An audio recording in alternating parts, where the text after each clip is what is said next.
Você veio aqui para ouvir a palavra de Deus, amém? Amém? Glória a Deus. Eu quero ministrar para vocês um texto que o Espírito Santo falou comigo, na verdade, desde o meio da semana. E eu preguei, na verdade, na quarta-feira, e comecei a falar um pouco sobre isso, amém? E dei até um spoiler do que a gente ia falar. E se a gente for falar sobre a pregação, sobre a ministração de hoje, a gente precisa aprender a abolir 3 palavras do nosso dicionário. Você precisa abolir uma coisa chamada amanhã, uma palavra chamada depois e uma palavra chamada se. Amém? Amém? Amanhã, depois e se. Fala comigo, amanhã, depois e se. Essas palavras não são necessárias para a gente. Espera aí, pastor, só vai quebrar minhas 2, 3, 4, 5 pernas, porque amanhã eu tenho tanta coisa para fazer. A primeira coisa que eu vou falar para vocês é que o amanhã não existe. Fala para essa pessoa que está ao teu lado e falar assim: a coisa mais concreta que existe é o hoje. Amanhã não é concreto. Aprende uma coisa, por exemplo, entende comigo, ninguém faz nada amanhã, todo mundo faz hoje. O que você vai fazer amanhã, quando você for fazer, já não é amanhã, já é hoje. Estou errado ou estou certo? Faz sentido ou não faz? Então, o grande problema é que as pessoas, infelizmente, continuam no amanhã. Amanhã eu vou fazer, e o amanhã sai de ser um tempo verbal, se torna o quê? Uma verdade para a gente. Acaba se tornando algo tão especial que as nossas vidas estão presas no amanhã. E no amanhã a gente não faz nada.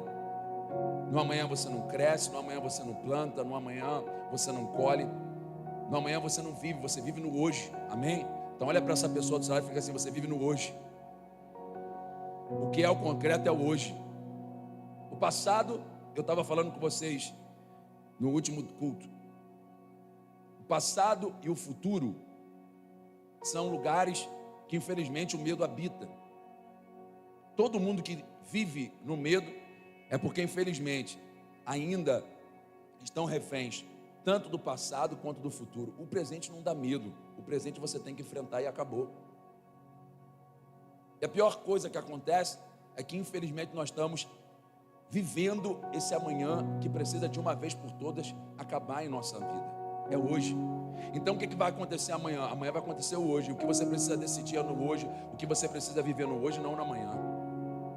A gente sabe que a maioria de nós, inclusive, tem perdido a fé, porque a fé ela não está baseada no futuro, ela está baseada no presente. A fé é o firme fundamento das coisas que não se veem. Hebreus capítulo 11, verso 1. Mas certeza das coisas que se esperam.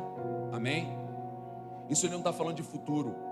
Quando o autor de Hebreus fala de algo que se espera, ele fala de algo que já se alcançou. Só precisa o quê? Ser realizado.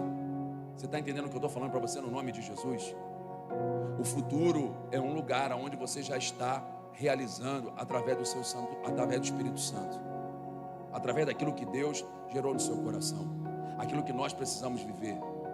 Então a gente precisa parar de uma vez por todas de viver nesse amanhã. Amém? Deixa eu falar com vocês um pouco acerca disso. Eu botei hoje de manhã e falei e disse o seguinte: quem vive adiando o tempo de ser feliz morre antes de ver a felicidade chegar. Quem vive adiando o momento de ser feliz morre e não vê a felicidade chegar. Sabe por quê? Porque, preste atenção numa coisa, todos nós achamos que vamos ser mais felizes no futuro. Já viu isso? A nossa projeção, a nossa projeção é para o futuro. Você acha que você vai ser mais feliz no futuro? Por que você não é tão feliz no presente? Aí chega no futuro, não acontece. Sabe por que o futuro não acontece? Porque o seu futuro depende do seu presente. Eu vou repetir. E a frustração vem justamente por causa disso. Nós precisamos depositar nossa confiança. Então a gente fica assim: ah, minha felicidade vai vir. Você fica esperando, minha felicidade vai vir. Você passa a vida inteira buscando uma felicidade que não vem. Então seja feliz agora. Valorize o que você tem agora. Faça o propósito agora. Jejue agora, ore agora, ame agora, perdoe agora. Seja perdoado agora. Porque o que eu vejo da quantidade de pessoas que projeta alguma coisa para o futuro e não vive é impressionante. As nossas crises, elas estão justamente porque a gente acha, olha, se você for fazer uma pesquisa, se eu sair agora aqui perguntando, você é feliz? Algumas pessoas vão dizer, não sou. Aí pergunta bem, quando é que você vai ser mais feliz? No futuro. Todo mundo vai dizer, não, no futuro eu vou ser mais feliz. Quem te garante isso? Eu quero olhar e dizer o seguinte, não, pastor, a gente tem que ter essa, eu já sou feliz agora, o futuro a Deus pertence. Tudo que eu preciso viver, tudo que eu preciso chorar, tudo que eu preciso sorrir, tudo que eu preciso me entregar, é agora, é nesse momento, é nesse dia, é nessa hora, não é no futuro. E a gente fica projetando isso, não, olha, lá na frente eu vou ser muito feliz. Lá na frente às vezes não acontece, ou acontece de uma forma diferente. Então eu preciso gerar isso no coração de vocês. Amanhã não existe. Ninguém faz nada amanhã, quando o amanhã chegar, já será hoje, foi o que eu disse para vocês. Agora, se eu perguntar para vocês, qual é o dia mais importante da sua vida? Qual é? Se hoje é o dia mais importante da sua vida, por que você não está celebrando?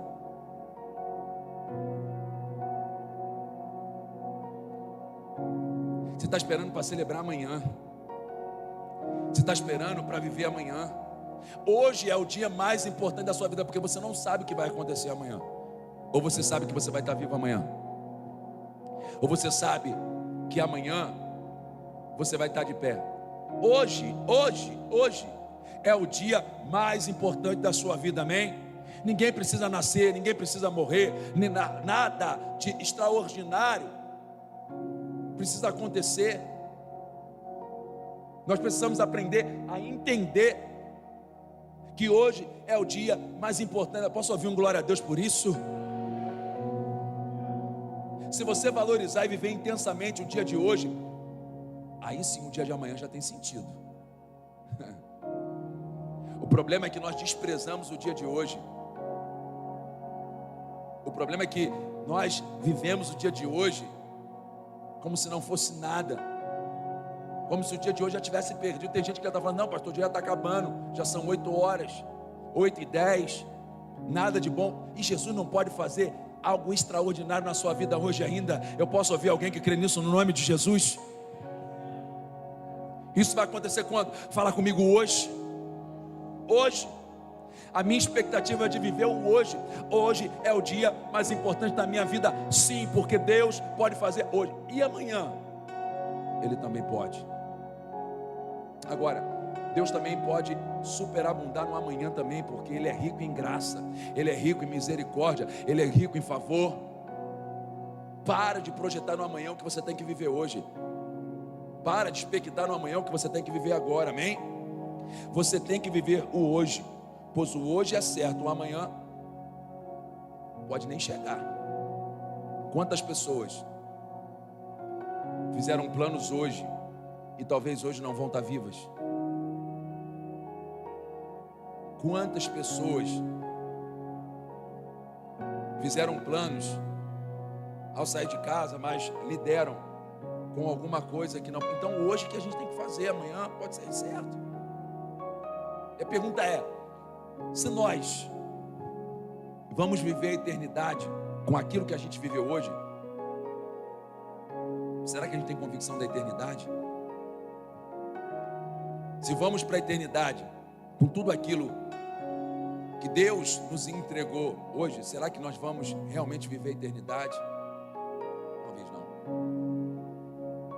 Precisamos ficar atentos a isso. Eu quero ministrar para vocês sobre essas 3 verdades: amanhã, depois e sim. Quero falar sobre o amanhã. Abre sua Bíblia em 1 Samuel.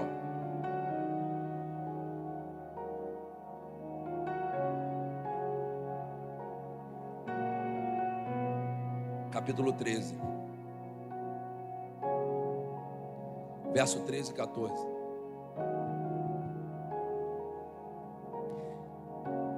Sabe, muitas das vezes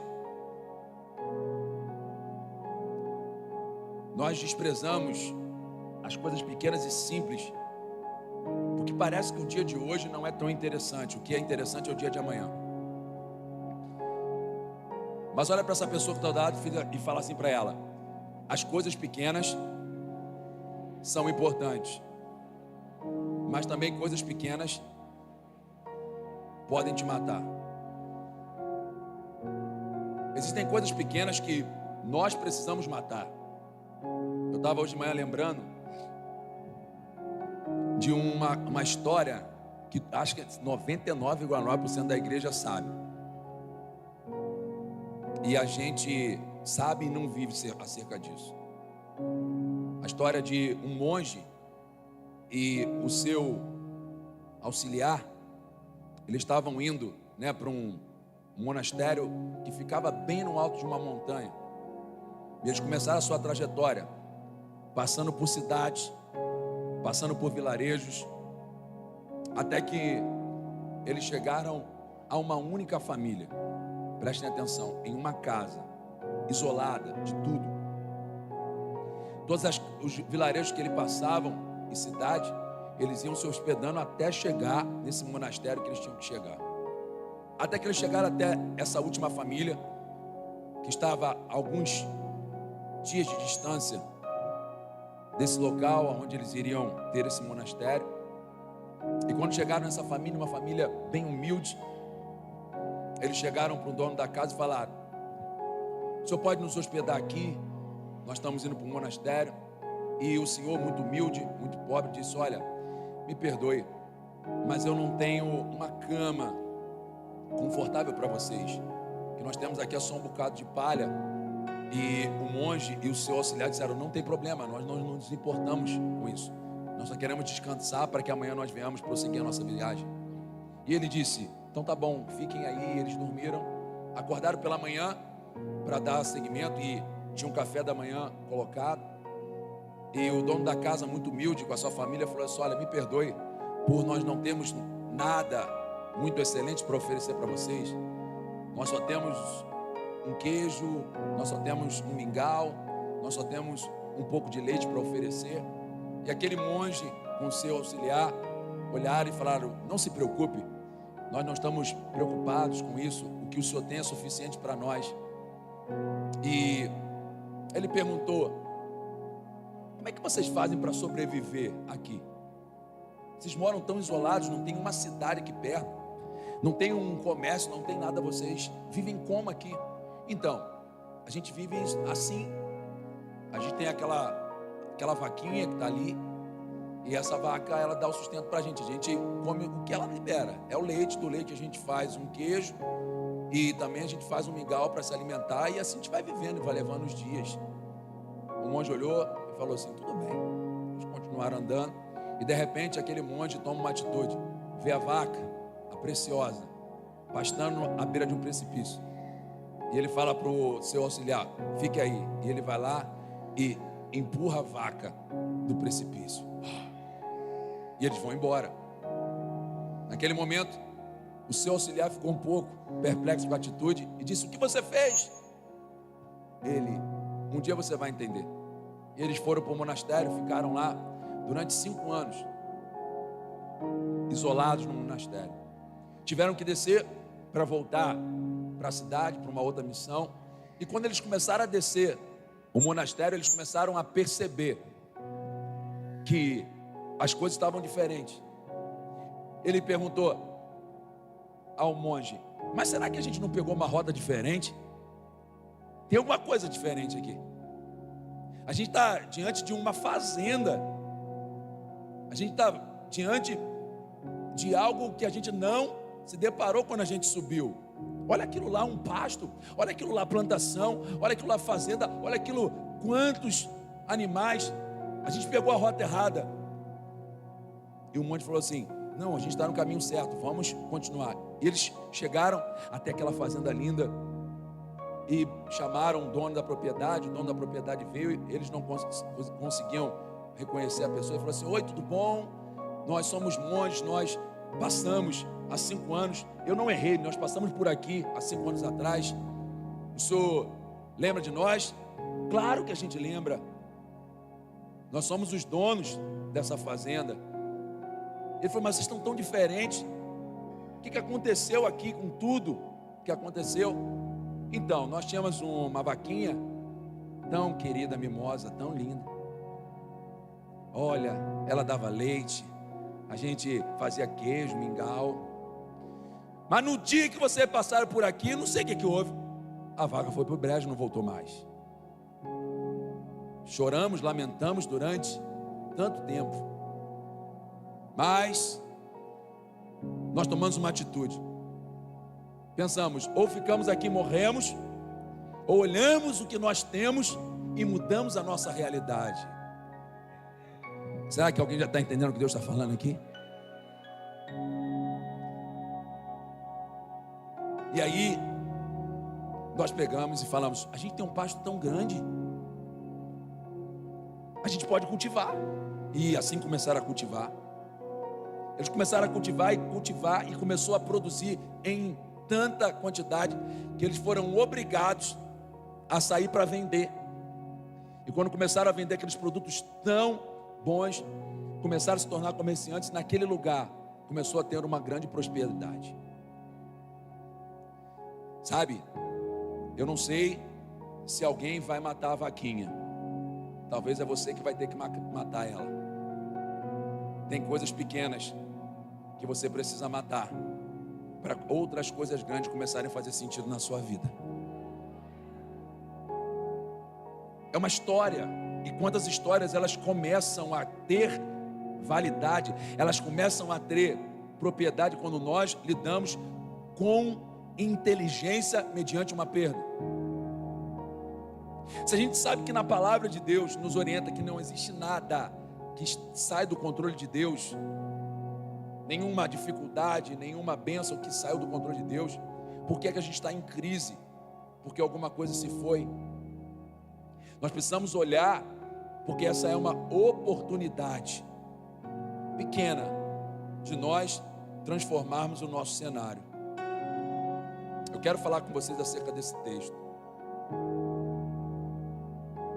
Vamos ler juntos. Você agiu como um tolo, exclamou Samuel. Não aguardou o mandamento que o Senhor, seu Deus, lhe deu. Se tivesse obedecido, o Senhor teria estabelecido para sempre o seu reinado sobre Israel. Agora, porém, seu reinado não permanecerá, pois o Senhor escolheu um homem segundo o coração dele. O Senhor já designou esse homem para ser líder de seu povo, pois você não obedeceu ao mandamento do Senhor. Até aqui, todos nós já conhecemos essa história de Davi. Essa história está no exato momento quando Saul foi tirado do trono para que Davi pudesse entrar. Resumidamente, e eu quero chegar num ponto crucial dessa palavra, falando sobre o amanhã. A gente conhece a história. Deus rejeita Saul e diz para Samuel: Samuel, pega um chifre de carneiro, enche de azeite, vai lá e procura um dos filhos de Jessé, para que ele possa ser ungido rei. Todos nós conhecemos essa história.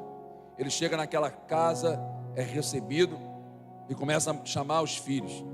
Vem o primeiro, vem o segundo, vem o terceiro, vem o quarto, vem o quinto, vem o sexto, vem o sétimo. 7 passaram até que Davi foi chamado. amém? Vamos começar a prestar atenção em algumas coisas, amém? 7 filhos marmanjos dentro de casa, fazendo o quê? Deus não chama desocupado para obra grande não, meu irmão.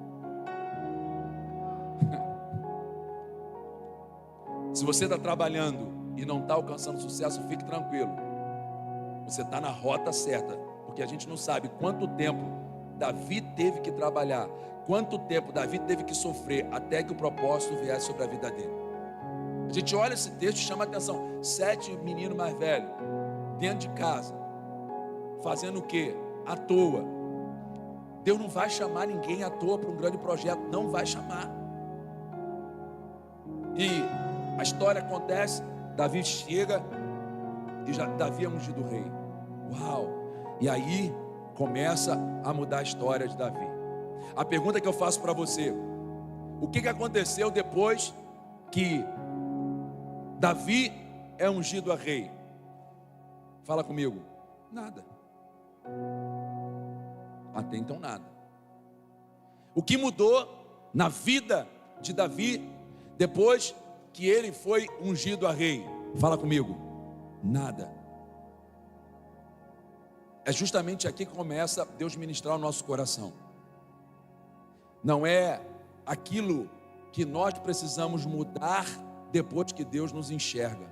Nós precisamos continuar fazendo as mesmas coisas, porque Deus, Ele continua reconhecendo o que você tem pelo seu coração. A gente recebe uma palavra, a gente recebe uma direção, nós recebemos uma palavra, mas quantos somos nós que deixamos de continuar a fazer aquilo que Deus nos chamou, mesmo depois da promessa?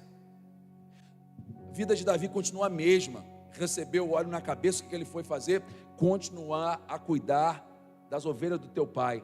A pergunta que eu faço para vocês aqui agora, diante de Deus: quantos de vocês iam continuar cuidando de ovelha depois que foi dito que você vai ser rei?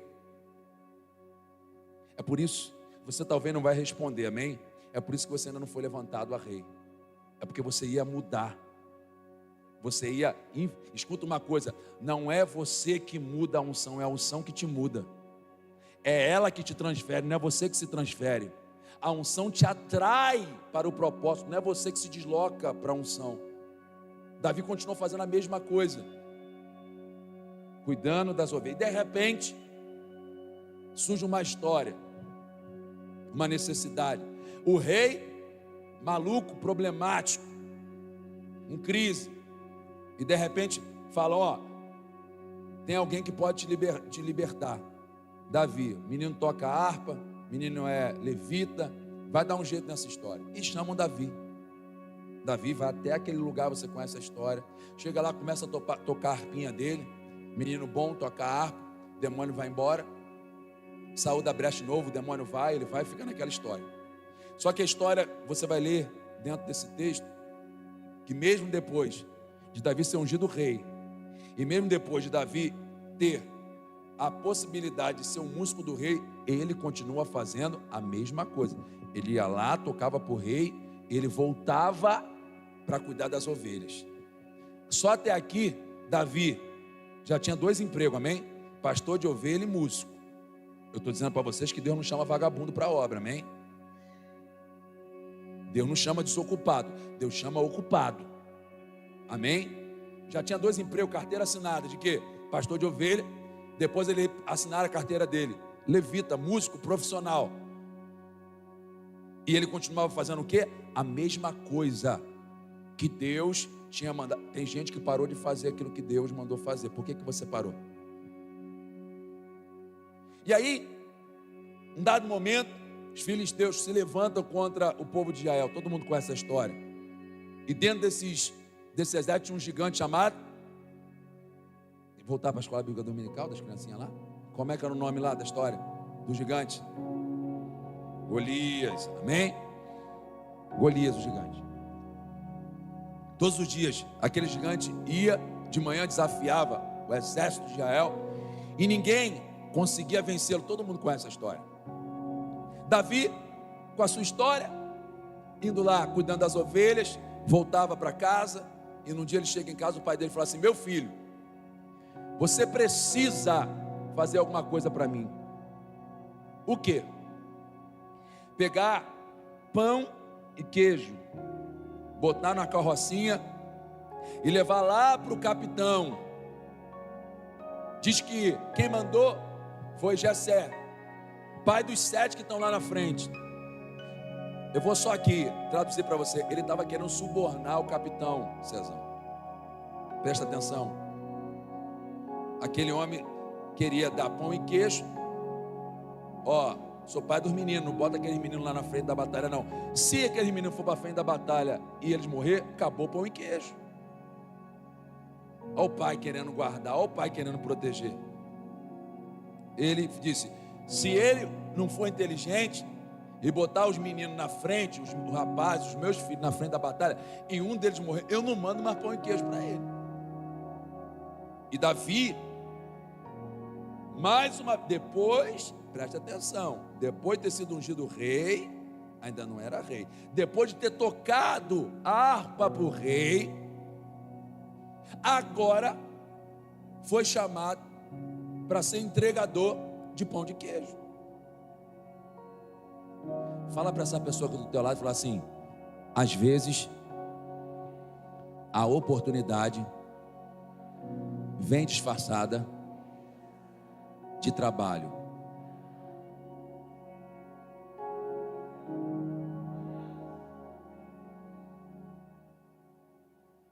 Para pensar. Se você ia se sujeitar, ó, mudou até o som aí, ó. Se você ia se sujeitar a levar pão e queijo para aquele lugar, depois de ter sido ungido rei, depois de ter tocado para o rei, se você parou para pensar, a carteira de Davi agora foi assinada, mais uma vez, entregador de iFood. Terceiro trabalho que a gente vê com Davi. Não adianta, meu irmão. O reino é estabelecido por esforço, amém? Continua sendo e vai ser. Que a moleza mastiga a água. E agora a oportunidade vem disfarçada de trabalho. Naquele lugar, aonde Davi poderia ter rejeitado, foi aonde Davi foi aprovado. Fica olhando, porque às vezes você está menosprezando uma situação na tua vida. Você está olhando e está se indignando com a oportunidade que Deus está te dando.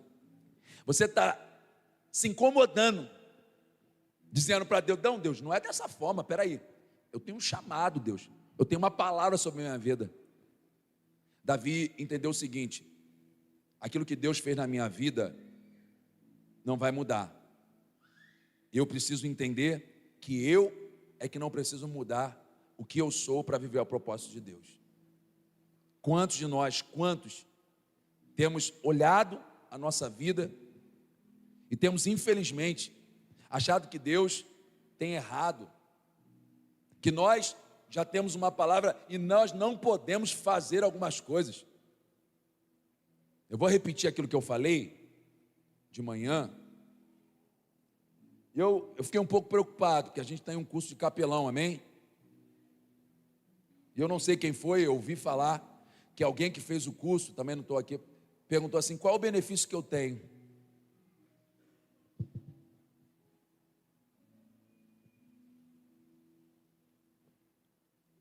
A oportunidade, ela vem disfarçada de trabalho. Você não vai ter benefício nenhum, meu irmão. O Evangelho vai te chamar para você morrer, vai te chamar para você sofrer, vai te chamar para você renunciar. O Evangelho nunca foi um lugar para você ter vantagem. O Evangelho nunca foi chamado para você ter benefício.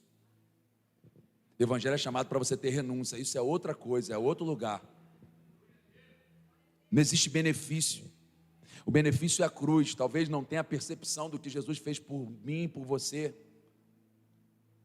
Nós estamos atrás disso. Ou estamos atrás do prêmio da soberana vocação que Deus tem para a gente.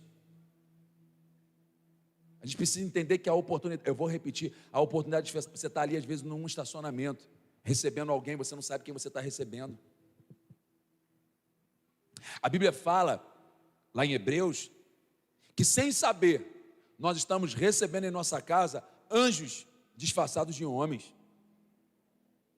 Você não sabe, mas às vezes você está numa portaria, às vezes você está lá dentro de um hospital, você está indo fazer uma visita, e você está tratando bem de alguém que primeiramente é especial muito para Deus. Deus não vai dar espaço para oportunistas.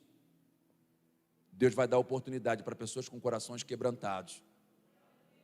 Eu vou continuar repetindo para vocês, a oportunidade ela vem disfarçada de trabalho. E ela está acontecendo. Procure alguma coisa para você fazer para alguém, em que você não tenha nenhum benefício. E eu tenho certeza absoluta que você vai agradar o coração de Deus, e agradando o coração de Deus, você tem a porta dos céus aberta. Para de buscar vantagem em tudo. Olha pela perspectiva de Davi, olhando e continuando a pensar, ele tinha necessidade não de fazer, ele deveria, mas ele entendeu qual foi o propósito. E o depois? Abra sua Bíblia no Evangelho segundo João, capítulo 6, verso 9.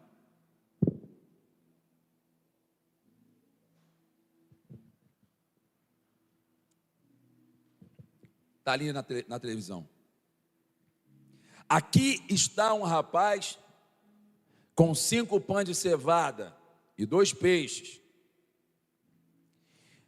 Mas que adianta isso para tanta gente? Gente, essa pergunta ela é inconsequente? Não. Eram bastante pessoas, amém? Muitas pessoas. E realmente, 5 pães e 2 peixes parece que é uma quantidade insignificante. Mas eu conheci a história de um jovem que conseguiu abrir uma padaria no deserto.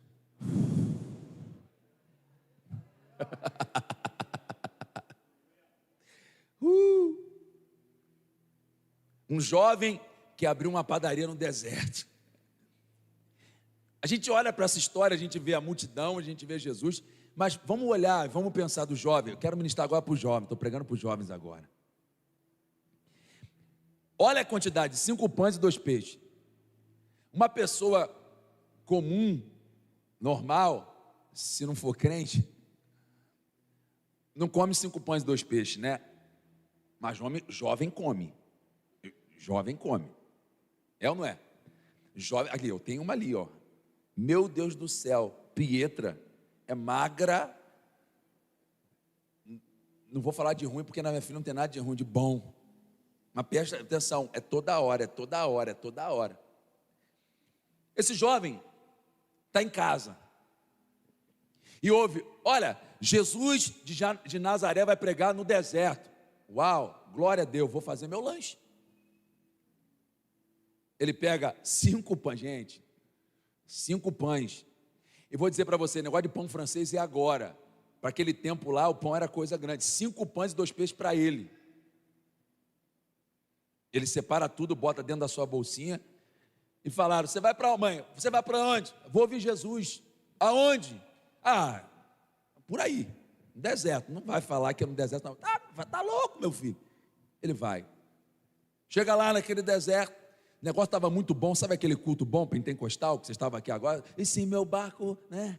Glória a Deus, aleluia. E a palavra está boa, o mistério está bom. 1 hora, 2 horas de culto, 3 horas de culto, ninguém está preocupado com a fome. Mas vai acabando o culto quando ele fala assim: irmãos, olha, levante para que eu possa dar a paz do Senhor para vocês, uma semana de vitória para vocês. A barriga começa a roncar. Acontece com você? Não, pastor, já aconteceu antes do culto, o mistério foi antes.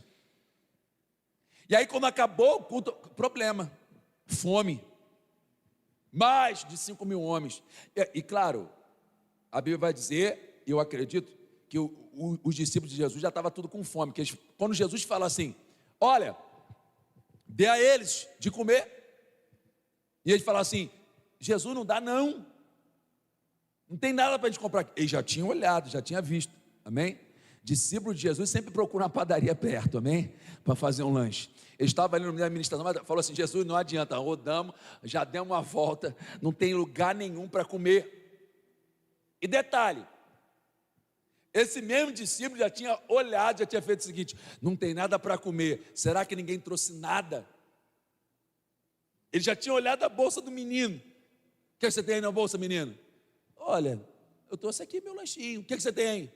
5 pães e 2 peixes. Foi imediato. Quando Jesus falou assim: mas não tem nada para dar. Não, tem esse menino aqui, ó. Gente, vamos parar para pensar? Eu quero pensar assim, amém? Vocês me ajudam a pensar na viagem. Eu acho que ninguém tinha nada, só tinha aquele menino que trouxe 5 pães e 2 peixes. Não é ou não é? Hã? O único, né, com 5 pães e 2 peixes, que trouxe, talvez, não sei se a galera escondeu, mas enfim. Aí eu fico imaginando aquele menino pensando, né, tá acabando o culto, e falando assim: uau, ainda bem que eu fui precavido, trouxe meu pão e meu peixe. Quando acabar o culto, o que eu vou fazer? Vou comer o meu pão, vou embora para casa. Que mensagem maravilhosa. Mas de repente, um discípulo diz: e aí, o que você tem aí? 5 pães e 2 peixes. Ele já começou a tremer nas bases. Aí Jesus olha e fala assim: vai lá e pega. Ele falou assim, de verdade, ele já tinha até esquecido a mensagem, amém? Ele já deve ter pensado assim: que igreja é essa que está tirando em vez de dar?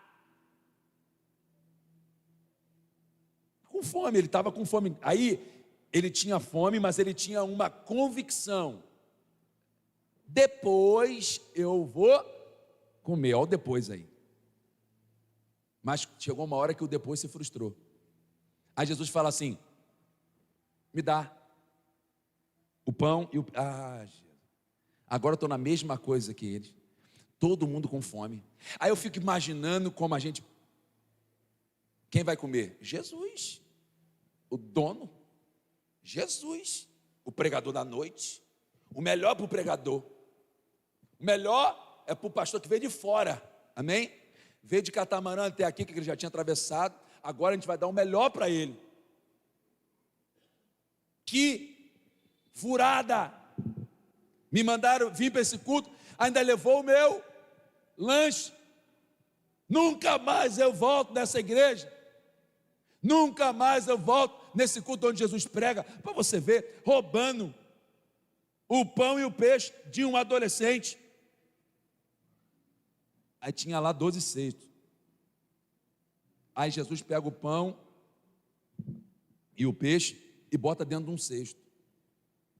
Tudo junto. Aí o menino fala assim: não tem coisa melhor para fazer? Vou ficar olhando Jesus com os seus discípulos saboreando meu pão e meu peixe. Aí Jesus fala assim: se assentem. Espera aí, esse cara é cara de pau mesmo. Deu até uma mensagem boa, mas agora manda a gente sentar para ver ele comendo. Aí eu fico olhando, mas o menino, claro, adolescente, dono do pão e do peixe, deve ter pensado: pelo menos ele vai lembrar de mim, que foi eu que trouxe o pão e o peixe, amém? Pelo menos ele vai lembrar de mim. Cabeça dele: poxa, sou um adolescente, um jovem, fui o único que me lembrei de trazer pão e peixe, ninguém lembrou de nada. Ele vai lembrar de mim. Beleza. Aí Jesus pega o primeiro pão, começa a partir e começa a liberar. Ele fica pensando, olhando: era 5, agora só tem 4. De repente Jesus vai lá, pega mais um pão, parte, joga o peixe. Era 5, 4, agora só tem 3. E ele está olhando e está desconfiando. Daqui a pouco Jesus vai e pega mais um pão. Ele fica olhando: se eu estou errado nas minhas contas, só falta mais 2. E até agora não chegou nada para mim. E Jesus está multiplicando. De repente Jesus pega 2 de uma vez só. Ele já era. Partiu, multiplicou. Mas de repente Jesus bota de novo a mão dentro do cesto.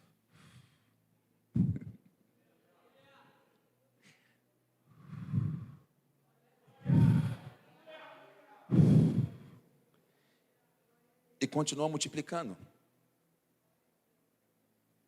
Agora, jovens e adolescentes,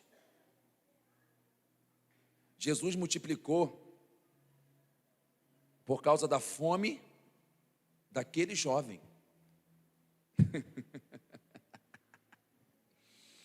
Ei, juventude, essa fome e essa sede que você... É tanta fome que eles pensaram, não vai dar para eu chegar até em casa. Não vai dar, então o que eu tenho que fazer? Um lanche. Jesus usa a fome daquela geração, daquele adolescente, para trazer um avivamento para aquele lugar. Escute isso. Pode parecer para alguns uma debilidade, mas para Deus é uma qualidade. A sua fome, a sua sede, a sua necessidade no lugar certo, no momento certo, Deus transforma num avivamento. Deus transforma, foi o que aconteceu. Deus fez uma padaria dentro daquele deserto, por causa da fome daquele menino. Por causa de um menino que preparou um pão e um peixe para comer na volta para casa. Será que você está entendendo que aquilo que para você hoje é uma necessidade, para Deus é uma oportunidade para Ele gerar algo poderoso?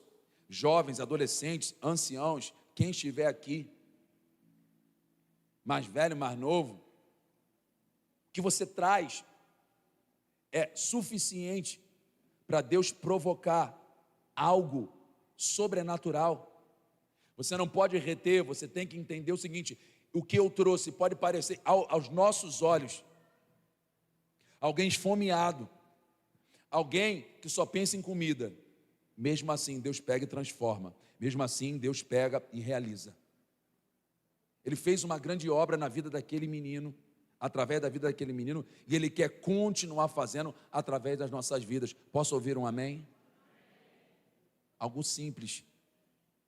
Mas se ele não tivesse pensado no depois, se ele tivesse entendido que talvez o depois era só para ele não tinha vivido esse avivamento. A gente precisa olhar e entender o que Jesus está movendo nesse tempo. Esse depois tem a ver com o que você está passando agora. Talvez hoje seja uma necessidade, talvez hoje seja uma crise, talvez hoje seja uma luta, mas deixa Jesus entrar justamente dentro dessa necessidade e provocar um avivamento. Aquele jovem não sabia. E aí eu fico imaginando, aquele jovem, depois dos pães partidos, a Bíblia diz que 12 cestos foram recolhidos, amém? Eu gosto de pensar nessas coisas. Eu gosto de entender que aquele jovem deve ter sido chamado: ei, você que trouxe uma bolsinha, ajuda a carregar o cesto cheio. Olha, se eu sou pastor ali naquela igreja, eu ia falar assim: ei, você que veio com a bolsa, só com 5 pães e 2 peixes, ajuda a carregar um cesto cheio, porque isso é o que Jesus faz. Aí, acaba a festa, acaba a pregação, acaba tudo. Presta atenção, vamos pensar como crente, amém? Você pode pensar como crente? O que você faz quando vai para a festa? Come, não come? E o que você faz quando acaba para a festa? Leva para...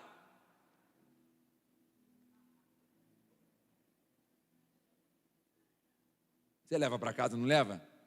Você é discípulo de Jesus. Eu fico imaginando aquele menino voltando para casa agora. Mãe, que foi, meu filho, que foi? O menino deve estar cheio de fome. 3 horas, 4 horas, 5 horas, 6 horas, o menino não vem. Esse menino deve estar cheio de fome. Só levou 5 pães e 2 peixes. Só. Deve estar cheio de fome. Esse menino vai chegar varado de fome. A mãe já preparada, preocupada, mas primeiro com a vara, preparada para dar a varada do menino, que demorou para chegar. Ele chega: você estava onde, menino? Estava com Jesus. Até essa hora, mãe. Menino, você não comeu. Ah, mãe, é isso que eu vim falar para você. Aí vem o menino com aquela bolsa, com pão, com peixe. Aí eu fico imaginando aquela mãe falando: aonde você arrumou isso, garoto? Eu já falei para você não mexer em nada que é dos outros, rapaz. O que você tem dentro da sua bolsa? Mãe, põe peixe. Ah, quem te deu? Aonde você pegou? Menino, você pegou isso de quem? Não, mãe. Lembra daquele culto maravilhoso que eu disse que eu ia? Sim, meu filho. Então, eu fui no culto. Eu sei, meu filho, que você foi no culto. Você disse para mim que ia para o culto. E levei pão e peixe. E agora? Agora eu estou voltando. Não, culto você não voltou não, porque a gente está acostumado a ir para culto. E o pessoal tirar da gente, não é assim? Tem uma porção de gente assim aqui. Olha aqui. Eu ir para culto, dar dinheiro para pastor, dar dinheiro para a igreja. Os críticos não entendem, mas só os espirituais entendem. Aquele menino volta para trazer um avivamento para dentro de casa. Ei, mãe, mudou a história, porque até então eram os fariseus que pregavam, agora é Jesus que prega. Quando Jesus prega, a gente sai com alguma coisa, mas a gente volta com o avivamento. O que eu trago para casa, mamãe, é resultado da multiplicação do culto, mamãe. Sabe o que você vai trazer para a tua casa? Você vai trazer palavras, você vai trazer para casa avivamento, você vai trazer para a tua casa fartura. Ei, Jesus não veio tirar nada de ninguém, Jesus veio para dar, veio para dar a vida e a vida em abundância. Chega em casa com aquela bolsa pesada, cheia de pão. Gente, 12 cestos foram recolhidos, e aquele menino cheio, a mãe olha e fala assim, é com esse Jesus que eu quero viver. É isso que você vai liberar para a sua casa, amém? É isso que você, olha, eu já estou liberando uma palavra para você no nome de Jesus. Você vai chegar na tua casa, você vai pegar a tua despensa, vai pegar a tua geladeira, você vai liberar avivamento. Se Jesus pôde fazer uma padaria no deserto, Jesus vai fazer na tua casa, Jesus vai fazer na tua família, amém? Vai. Eu não sei para você, que dia é hoje? Hoje é dia 16? Hoje é dia de fazer compra? Não é, mas vai ser no nome de Jesus. Pastor, eu só faço compra dia 5, dia 7. Escuta uma coisa que eu quero lembrar para você. Se existe escassez, Jesus está trazendo abundância para a sua casa, para a sua família. Pega essa palavra no nome de Jesus. Jesus. Amanhã eu estou lá na frente do Rei da Economia, vendo essa galera chegando lá. Pastor, chegou a provisão, pastor. Chegou a provisão. Essa semana é dia assim de compra. A gente pega os mercados quando vai chegando dia 15, dia 16, dia 18, o mercado está vazio, não. O mercado vai estar cheio, sabe por quê? A provisão de Deus vai chegar na tua casa. Pega essa palavra no nome de Jesus. Você está debaixo de uma palavra de Deus. Ei, se no deserto Deus fez uma padaria, aqui em Lagoinha, Pacheco, ei, Santa Isabel, Santa Luzia, ei, não importa qual é o bairro, onde tiver uma casa de um crente que pegou essa palavra, tem multiplicação no nome de Jesus.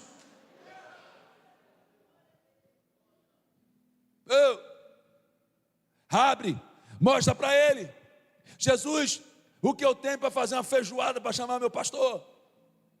Nada, mas eu vou orar para trazer. O que eu tenho para fazer um churrasco? Porque para chamar o pastor o pessoal passa até cartão, para fazer um churrasco para chamar seu familiar que você não fala. Eita Jesus, vai fazer sim, algo para beneficiar alguém que não pode te dar nada em troca. Esse é o verdadeiro evangelho. Nós precisamos fazer por aqueles que não podem dar nada para a gente em troca. Para de ser interesseiro, para de ser interesseira.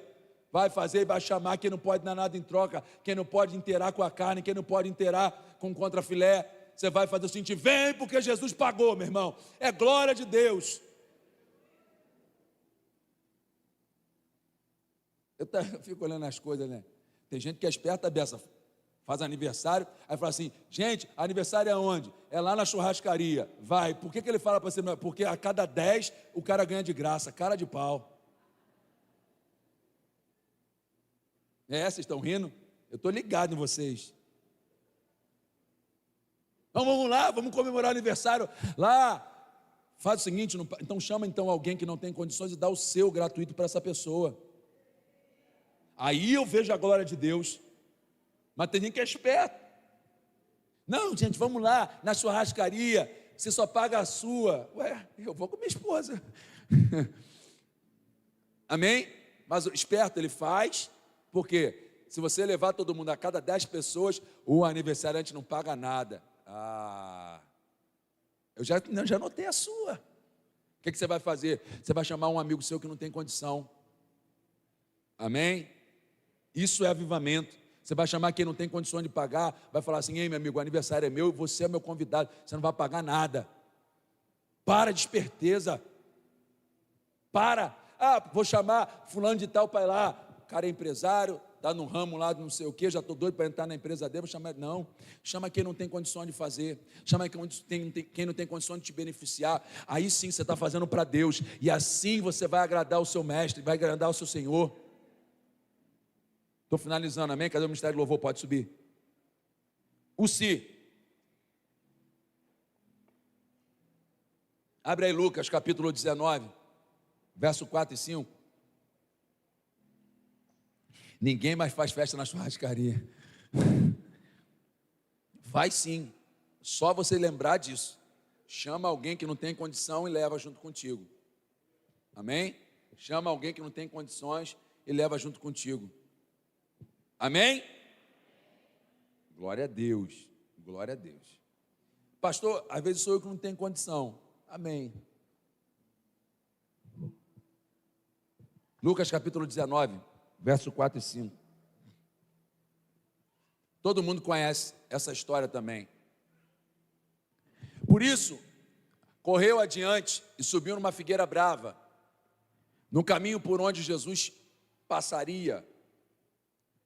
Quando Jesus chegou ali, olhou para cima e disse: Zaqueu, desça depressa, hoje devo hospedar-me em sua casa.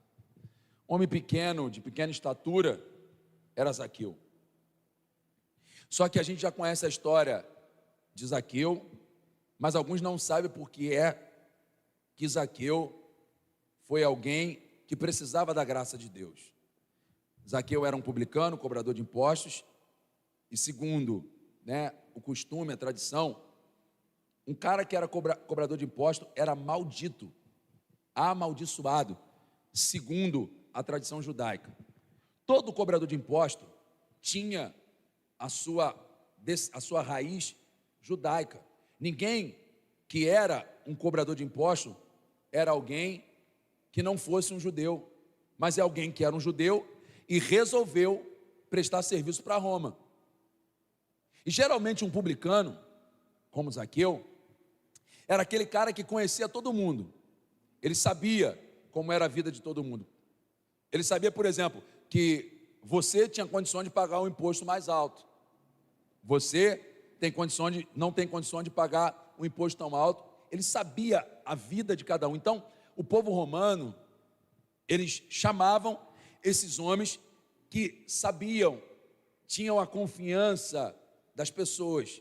E depois, claro, por trair a confiança delas, eram pessoas tão amaldiçoadas. Então, esse homem, ele era um israelita, um judeu, que infelizmente se voltou contra o seu povo. E ninguém queria ficar perto desse cara. Esse era um cara que ninguém queria estar e ter relacionamento com ele. Era um insulto você comer com um cobrador de impostos. A mesma coisa que um pecado de blasfêmia. A mesma coisa que um pecado de adultério. Isso para eles era a mesma coisa. Você está perto de um publicano, comendo com ele, se relacionando com ele, você era trazido como um traidor. Então ninguém queria ficar perto. Mas Zaqueu ouviu falar que Jesus estava passando. E ele sabia da história de um amigo dele chamado Mateus, que também era cobrador de impostos, mas que tinha também se convertido. E eu acredito que essa história já estava rolando, e dizendo: você lembra de Mateus, aquele rapaz que cobrava impostos? Rapaz, aconteceu uma coisa, Jesus pegou ele está trabalhando com Jesus, largou a vida boa de um publicano. Como é que funcionava o publicano? Tinha um imposto, amém? Que Roma cobrava. O publicano, ele podia cobrar quanto ele quisesse de juros. Ele acrescentava quanto ele quisesse. Por exemplo, existe um imposto que você tem que pagar pela colheita, que é 5%, não sei. Se ele quisesse, ele botava 7, 8, 9, 10, e a diferença era para ele. E justamente por isso que ele era conhecido como um ladrão. E aí ele ouve falar de Jesus, amém? Jesus está passando, ele era de pequena estatura, mas ele decide subir naquela figueira para ver Jesus passar. E naquele momento, presta atenção, naquele momento, ele começou a chamar a atenção de Jesus. Por que é que ele chamou a atenção de Jesus? Detalhes, abriu mão, claro, né, do seu orgulho, abriu mão do seu status. Você imagina só um cara, que ridículo, gente. Talvez para Leléu, que é grandão, subir na árvore é tranquilo, né? Mas você imagina só um cara de pequena estatura subindo numa figueira brava. Imagine só as pessoas olhando e falando assim: gente, olha lá, Zaqueu tentando subir naquela figueira. E ele subiu naquela figueira. Só que esse homem, Zaqueu, ele aplicou na vida dele um dos maiores princípios que Jesus nos falou. Qual deles, pastor? Quem é, presta atenção, quem é que gosta de ficar subindo em árvore? Não fala macaco, amém? Pelo menos deveria. Toda criança de jungle, da antiga, hoje em dia não, essas crianças querem ficar mexendo no telefone, amém? Mas toda criança raiz, qual é a brincadeira que ela tem? Subir aonde? Jesus disse o quê? Que para entrar no reino dos céus a gente tinha que ser como uma. Pegou? Comportamento dele subiu coração de criança, subiu sem se importar com aquilo que eles iriam falar. Imagine se ele colocasse o si, mas se as pessoas me julgarem, mas se as pessoas de alguma forma me acusarem, se as pessoas me ridicularizarem, é isso. O reino de Deus só vai entrar quem tiver o coração de uma criança. Aquele homem, Zaqueu, apesar de ser um homem ruim até então, um homem ganancioso, até então um ladrão, teve uma atitude de criança, subir numa árvore para ver Jesus passar. A Bíblia diz que Jesus fala com ele: vamos lá para cá, vamos lá para a sua casa. Jesus também não se importou com aquilo, já que ele não se importou com a altura, já que ele não se importou em ser ridicularizado, Jesus também pouco se importou com o que os judeus iriam falar dele. Nós precisamos começar a justamente olhar e seguir o que a palavra de Deus ela tem para nós. Tem muita gente que está muito preocupado com o que as pessoas vão pensar, estão deixando de viver o que Deus realmente tem para vocês. Hoje, nós vivemos um dilema de justamente nós estarmos aparentando algo que realmente nós não somos. Eu pergunto para vocês: será que você tem um bom testemunho com o seu vizinho, com a sua vizinha? Será que se eu fizer uma pesquisa social lá na tua casa, seu vizinho vai falar: não, é crente? Ou vai falar: estou orando para esse cara sair fora daqui, essa família sair daqui? Não adianta, meu irmão. Você pode falar: não, pastor, é porque luz e treva não combinam. Não, não dá desculpa não. Um servo de Deus dá testemunho. Um servo de Deus, aonde ele entra, ele traz, ele provoca glória, ele traz avivamento. Tem uma galera: não, pastor, porque luz e treva. Meu irmão, eu convivi a nossa igreja do lado de uma igreja católica. Eu tinha amizade, eu tinha, relacionamento com as freiras. Por quê? Porque o Jesus que eu conheço é um Jesus que é agradável. Jesus não foi feito para empurrar de goela abaixo ninguém. Qual é o testemunho que a gente dá? Qual é o relacionamento que a gente tem? As pessoas têm prazer de estar com você porque você é um crente. A gente precisa começar a carregar essa essência.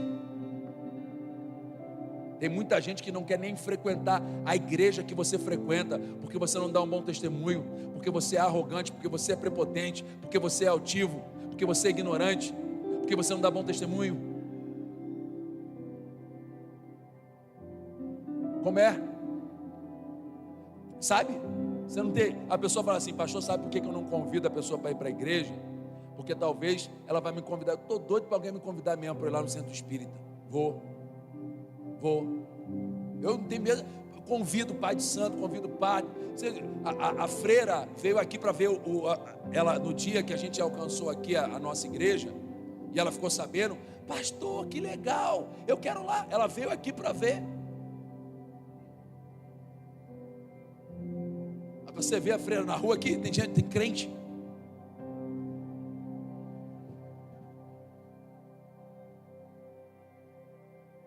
Ainda faz assim. Nós precisamos alcançar o coração dessas pessoas. Nós precisamos continuar dando um bom testemunho. Nós precisamos de alguma forma influenciar. Escuta isso. Jesus não vai. Se Jesus se voltar para perguntar quem você é, ele não vai perguntar dentro da igreja, porque todo mundo na igreja é bom. Todo mundo na igreja é bom. Para em casa, com os vizinhos, no trabalho, com as pessoas à nossa volta. Como é? Aí basta que nós vemos nos relacionar um pouquinho mais, que a gente começa a ver o crente que fala palavrão, o crente que escuta a música do mundo, o crente que curte Jojó Todinho,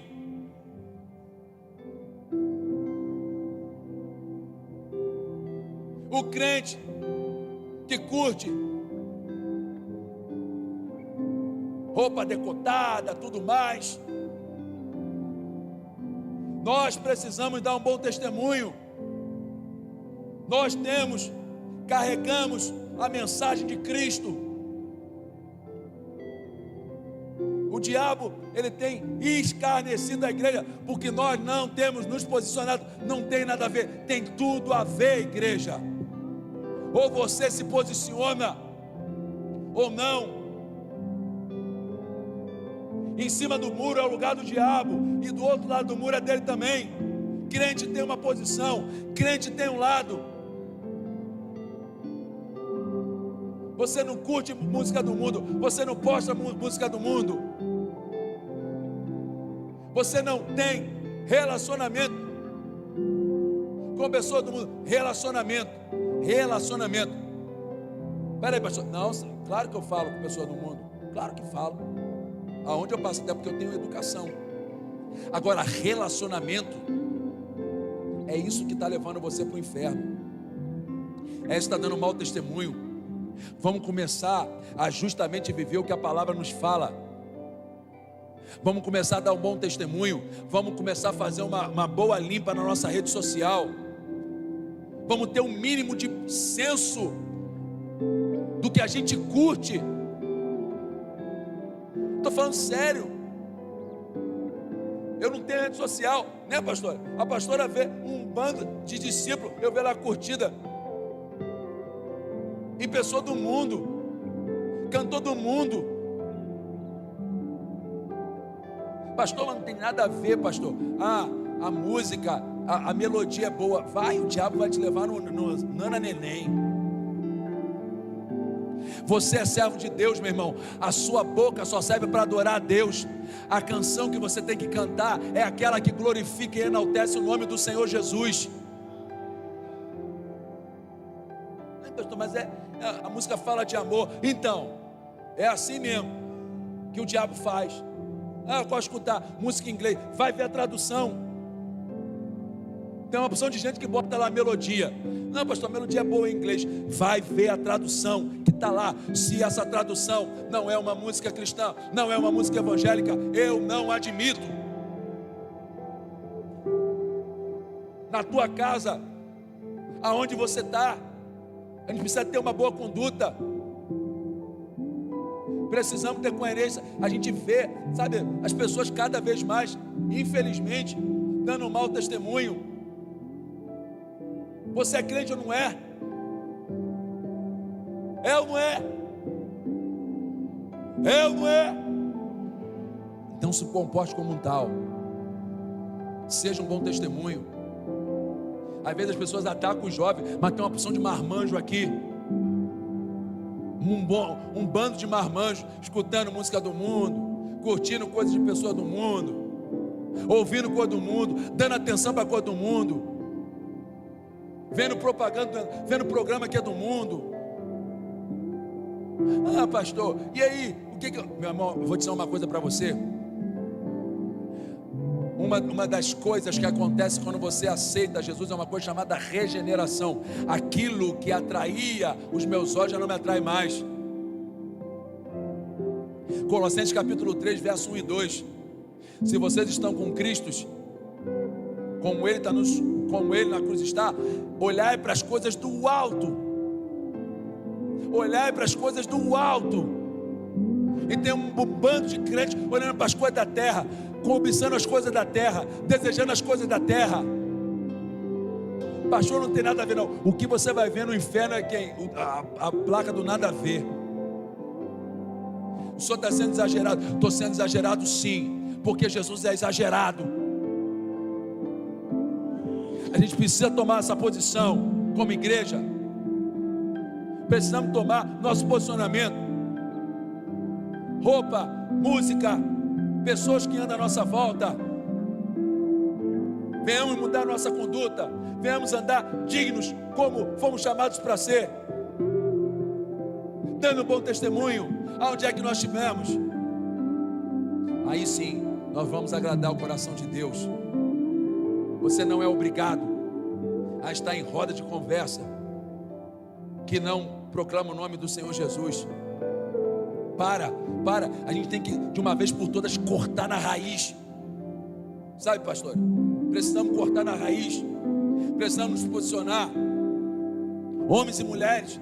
Você bate um papo com um cara, meia hora está xingando, está falando M, está falando P. Pô, que crente é esse? Que testemunho você está dando para os seus filhos? Que testemunho você está dando para suas filhas? Pastor, mas sabe o que vai acontecer? Vai traumatizar ele. Eu vou dizer uma coisa para você. Eu vou traumatizar da forma certa, porque o diabo, quando traumatiza, ele leva para o inferno. Ah, pastor, o senhor está sendo muito exigente. A palavra me fez ser assim. Não foi ninguém não. Não sou de raiz Assembleia de Deus. Não sou de Deus e amor, não sou de nada. Sabe o que eu sou? Sou da palavra. E é ela que me guia, é ela que me direciona, é ela que me dá senso, é ela que me diz como eu tenho que me comportar. Sabe qual é o grande problema? É que não lê palavra. Aí acha que isso é achismo de igreja, acha que isso é dogma de igreja, acha que isso é uso e costume da igreja. Decência, ordem, isso não é dogma de igreja, isso é palavra de Deus. Agora, se você não lê, você vai achar que é cima de pastor. Se você não lê, você vai achar que é dogma de igreja. Vai ler a Bíblia, vai ler a palavra. Se você vai começar a mudar a forma de... E outra coisa, você precisa entender: o filho não é teu, a filha não é tua. Por que você compra a blusinha cropped para ele e para ela? Para ele não, para ele também, né? Que tem uns meninos agora que usam a blusa cropped.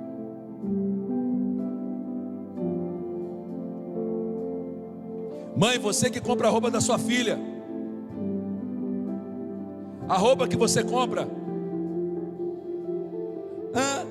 a roupa que compra é você. Mãe, tá todo mundo é o mundo. Você é filha de uma mãe e de um pai que serve a um Deus vivo. Se eu quisesse ser mãe de todo mundo, eu abri uma creche.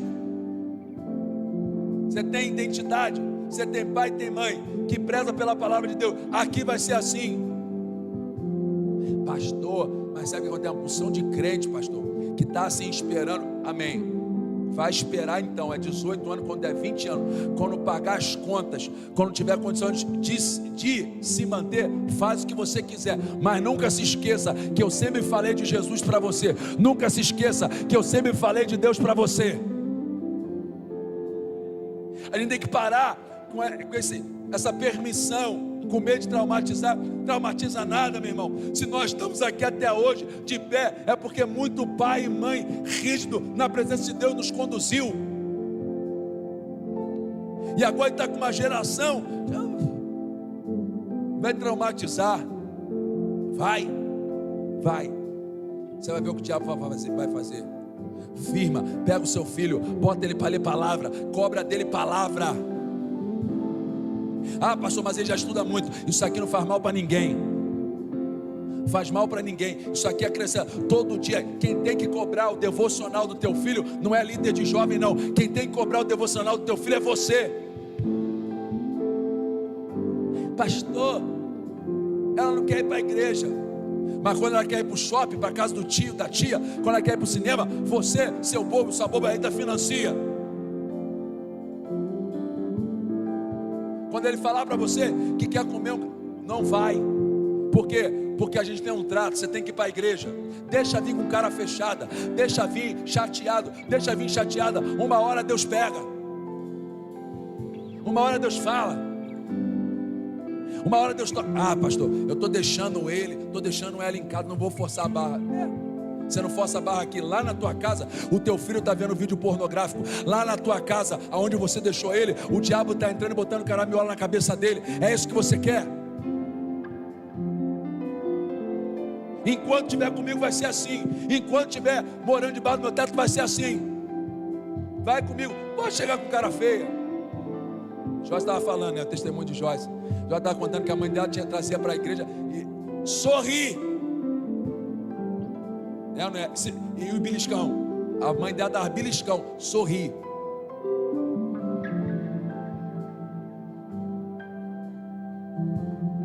Vai, deixa o seu filho mesmo em casa. Deixa ele em casa, deixa ele fazer o que ele quer. Você vai ver para onde vai.